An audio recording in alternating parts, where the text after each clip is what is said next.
Hi, everybody. Welcome to week 3 of our English 3020 online course. This week, we've got a lot going on. We have orientation with St. Vincent Sarah Fisher, and there's some reading and discussion for you to participate in, as well as your reflective journal. So, first off, I just want to make a note that this Tuesday, so that's tomorrow, at 10 a.m., we will be having orientation with St. Vincent Sarah Fisher. So I posted an announcement about this last week, maybe 2 weeks ago. If you have not already started your application process, those documents are posted in our course announcements in Canvas. And I urge you to get started on that or complete the process if you haven't already completed it this week. Now, the orientation is going to be via Zoom, and there is a Zoom link in this week's announcements to that session.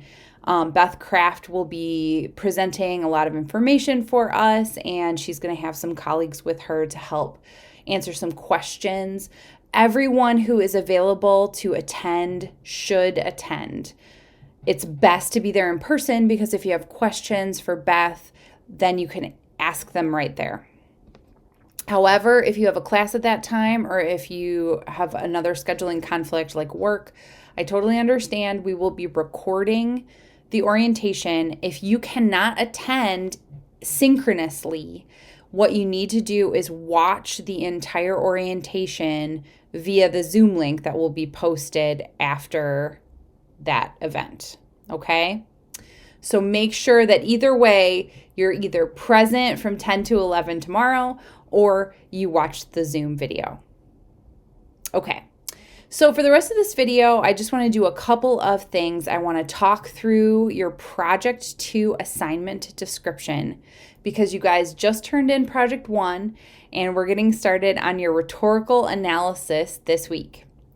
And then the second thing I want to do is look over our week's activities and just make sure we have a good understanding of where we are. Okay, so I'm going to switch over to the Canvas view and we'll get right to it. Okay, so here we are in our Canvas site. I'm going to go ahead and collapse the Project 1 module because we finished that, so that kind of tidies up our Canvas space. And you can feel free to do that in your own dashboard as well. It just kind of helps me with the visual clutter. Here we are. Our Project 2 is a multimodal rhetorical analysis.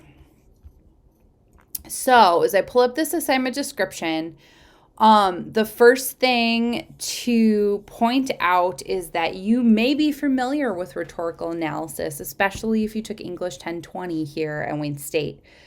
We're going to be doing that same process, but the product that you create is going to look different. In that, I'm not assigning you to write an essay. You won't be writing a rhetorical analysis paper. You'll be creating a rhetorical analysis presentation. So, in Project 1, we reflected on our own position in relation to our community partner, St. Vincent Sarah Fisher.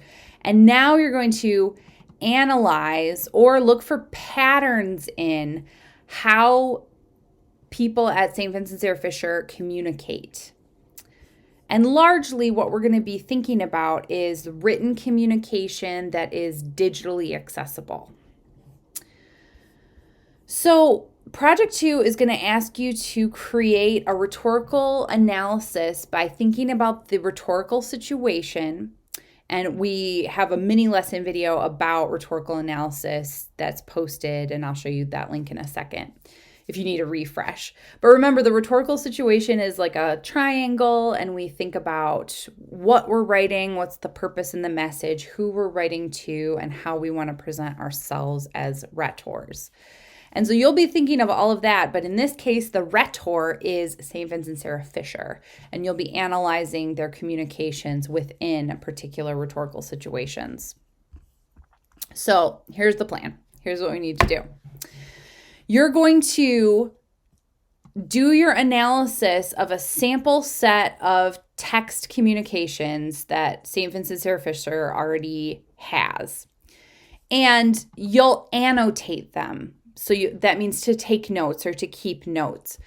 So for this rhetorical analysis, again, I'm not assigning an essay, but you do need to do some probably writing in terms of annotations to help you with your thinking work. The extant communications you're going to think about are going to be anything that St. Vincent Sarah Fisher is the sponsor or author of that exists, that is accessible right now. So because it's a pandemic, we're not in person. We can't go physically to the St. Vincent Sarah Fisher Center or any of their locations. So we won't be like looking at physical pieces like pamphlets or posters or anything like that. What we'll look at are things like pages from their website or radio interviews. They have some really consistent social media presence. They have some specific forms that they have volunteers fill out. Any documents provided or recommended by St. Vincent Sarah Fisher are fair game. So you're going to do the following steps. First of all, you're going to do some genre analysis. So like, hey, what genre is this? Instagram posts? Is this a page from the website? Is this a series of tweets? You'll identify the key features of that genre. There's a little resource here to help you with that. Oops, don't want to open it right now. And you'll analyze the criteria, because genre analysis is the first step in rhetorical analysis. You have to think about, what is this piece supposed to look like? What are the genre expectations? And is this piece fulfilling those expectations? And then, depending on your answers to those questions, you can move into rhetorical analysis, which gets at the effectiveness of the communication. Who is the audience for this set of text? Are they being appropriately persuaded? What is the purpose of this text? So here's where you want to really get into major strategies that you're observing happening to communicate within these texts. And eventually you're going to make your statement or your claim about whether or not these texts that you've chosen to analyze are effective. Is this communication from St. Vincent Sarah Fisher effective? Is it doing what it's supposed to be doing? Is it accomplishing the purpose for which it has been created? And then finally, you'll create a short but thorough digital presentation. So this is going to be similar to what we might call an Ignite presentation, although the genre conventions don't have to be like super strict here. But you're going to need some visuals, like a PowerPoint or a slide deck or some kind of series of maybe even annotated screen captures or annotated digital documents. You'll make this video and you're going to be presenting what the genre is, how St. Vincent Sarah Fisher is following or not following genre conventions and why, how the rhetorical situation is being or not being met, and then finally you're going to make your claim about what, and you can do this at the beginning and the end of your presentation. Is this communication effective? Why or why not? That's the main question that you're going to be answering here. Now, you're going to upload your video first for some peer review, and then you'll upload the final video again to the final project assignment. So at the end of the day, you're going to analyze at least 3 samples of a text or a set of texts. So that could be like 3 tweets, 3 Facebook posts, 3 different pages on the website. You're going to do quick genre analysis and rhetorical analysis and your annotations will probably add up to about 5 pages of notes. From those notes, you'll create a 3 to 5 minute presentation with specific examples, evidence from your samples, and evidence from your own analysis. If you need to cite anything, it's going to go in MLA format. So, we're going to learn something new today, maybe, or during the course of this project. So If you have any questions about this project, feel free to ask me, or you can always shoot a question to Kat, your peer mentor. We are here for you.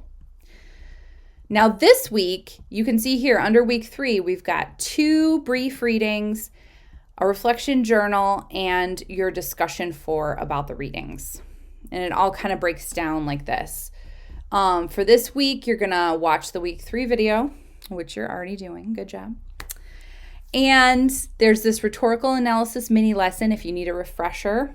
There is going to be the orientation will be linked here within our overview.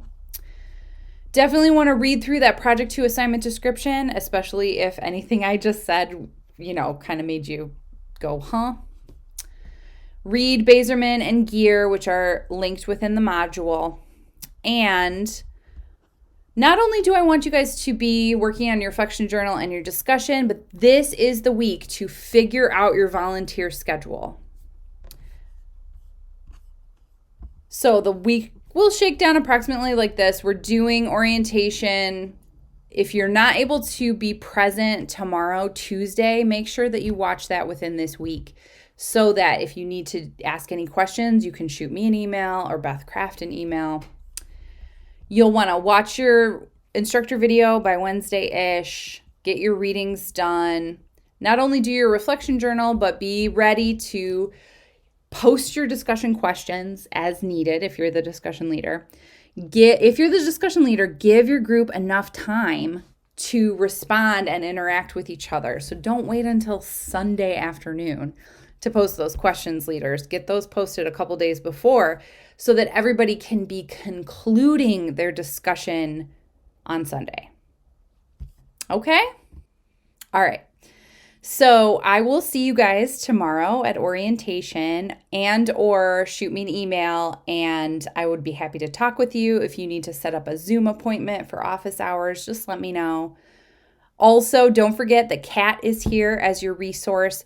You can send her a shout out and make an appointment to talk with her one-on-one, or you can drop by her Zoom office hours as well. All right. I will see you guys at orientation or in next week's video. Bye, everybody.